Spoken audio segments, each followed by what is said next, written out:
Okay, thank you. Alright, ladies and gentlemen. Hello, welcome. My name is Jonathan Heath. I'm a design student at Full Sail University. And creating my own Sonic game for fun. Now, full disclosure, I didn't make all these scripts, all these C-sharps. I did download a lot, like the Sonic model, his movements, all that stuff was already created by somebody else. Who that is, I'm not sure off the top of my head. But whoever you are, thank you, and I'll give you credit as appointed. So, watch what happens. See how the camera shifts. Suddenly, I no longer look like I'm floating in the air. Sort of. Looks like I need to fix the script one more time. So, watch what happens when he finishes this loop.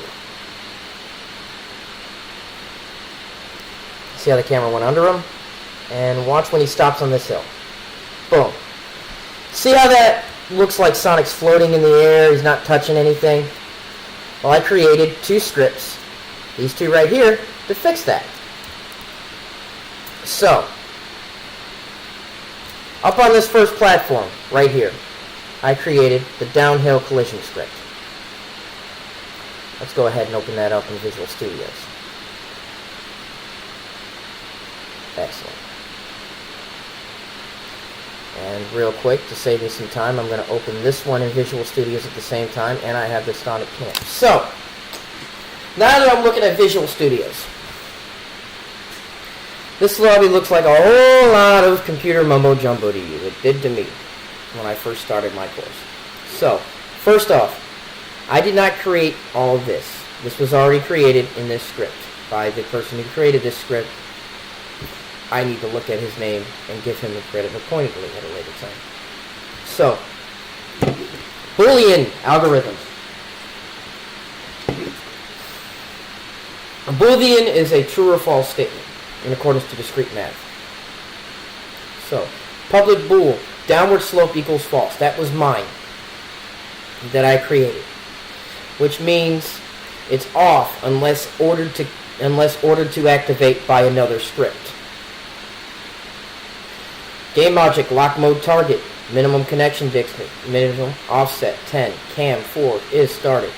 All this is pretty much telling where the camera needs to sit on Sonic the Hedgehog. That's pretty much all of these are. So, the person who was very smart and more in tune with C# programming than I created all of this. Transform equals lock mode target transform. So it's telling those two properties to work together. I am still fairly new at programming, which is why mine is very simple and easy. So downward slope, when it's activated, standard cam height will be 15, upper cam height will be 15, cam height will be 15. Otherwise, cam height is 1111. 1111 is what I set my programmings to personally. I like where that camera sits, personally. So, that's why I just set it like that, instead of trying to do the transforms equal, quantum slurp, all that. I'm going into programming 1 next week, starting class, so I'm sure I'll be able to change all this out for that once I get some training done. But these are the scripts I created. Very simple script to activate it. Void, on collision, enter, which means when you hit that target, wherever this script is, which I put it on the platform going down, sonicam.instant.downward slope equals true.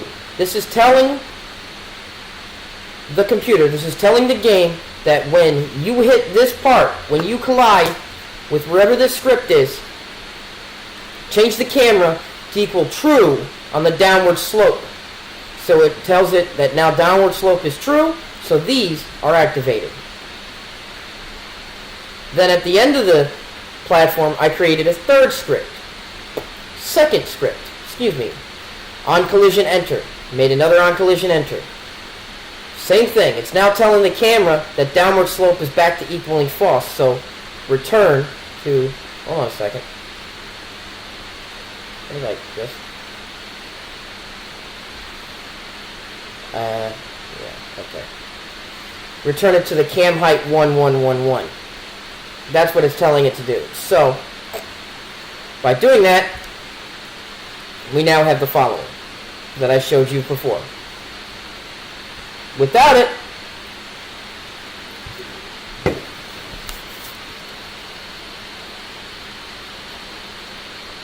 we would have something that looks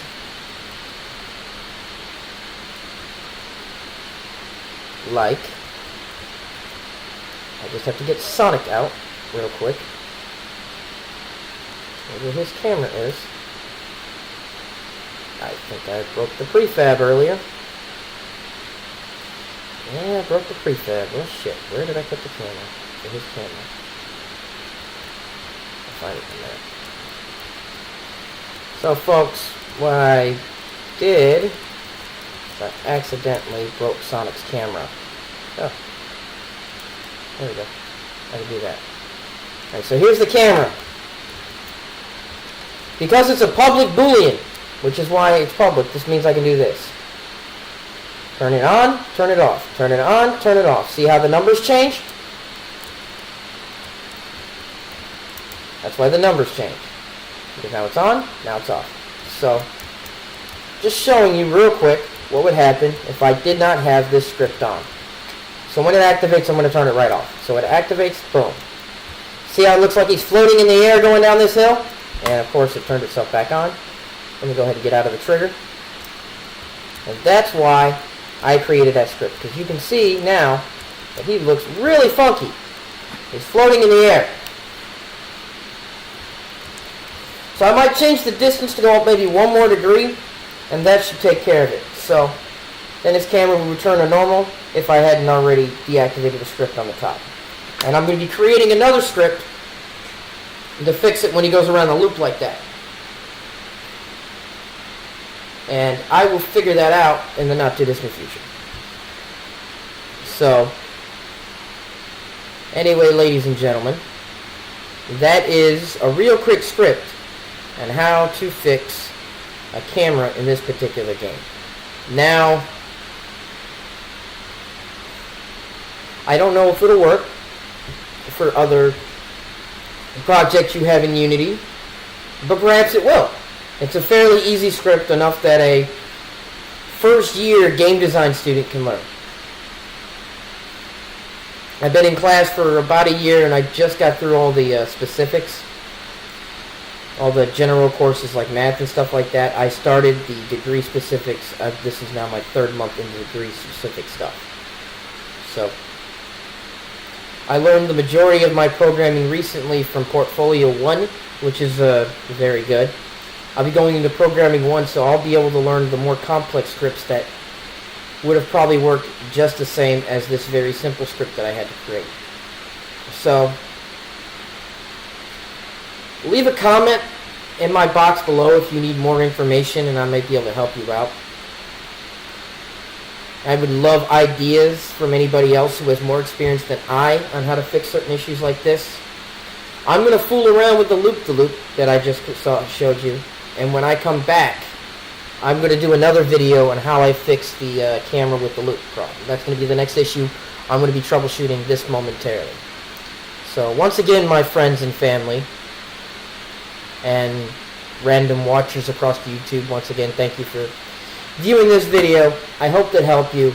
And as you can see, I'm a proud United States Navy veteran, so for those out there who have served, fair winds and following seas.